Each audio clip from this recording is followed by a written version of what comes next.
A huge crowd of Ethiopians in the American diaspora protested Friday outside the White House, a day before America's Independence Day, against President Barack Obama's planned trip to Ethiopia later this year.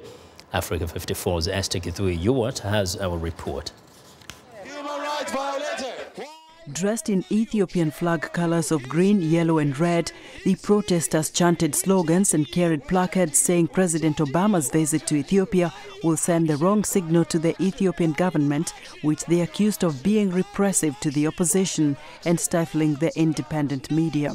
VOA's reporter Henok Fente covered the demonstrations outside the White House and told Africa 54 that the protesters were criticizing President Obama for what they referred to as his double standards. They said they do not understand why he should visit a country that infringes on civil liberties. These are some of the things that the demonstrators were saying, look, this is not a country that's serious about democracy. This is not a country that's serious about rule of law. This is not a country that's serious about media rights. Why are you going to a country to give legitimacy to a government that they say is dictatorial? A woman protester outside the White House had harsh words for the Ethiopian government and wanted President Obama to rethink his trip in the country. TPLF is a terrorist group, make East Africa a killing field.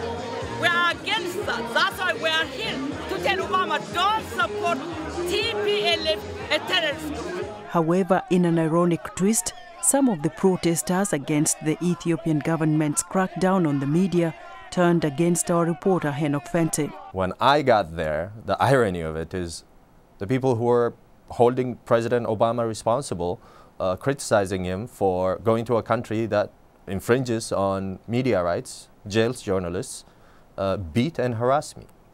Fente kept rolling until the harassment got out of hand. Somebody came and sort of tried to take my media pass.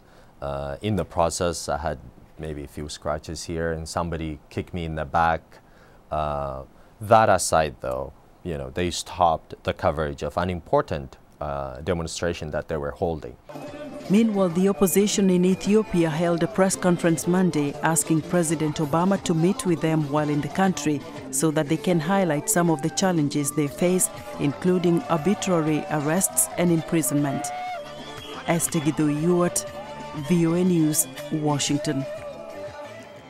We want to know what you think about Africa 54 and the stories we covered. Join the conversation on Facebook. The address is Africa 54 and check out our headlines 24/7 on voaafrica.com.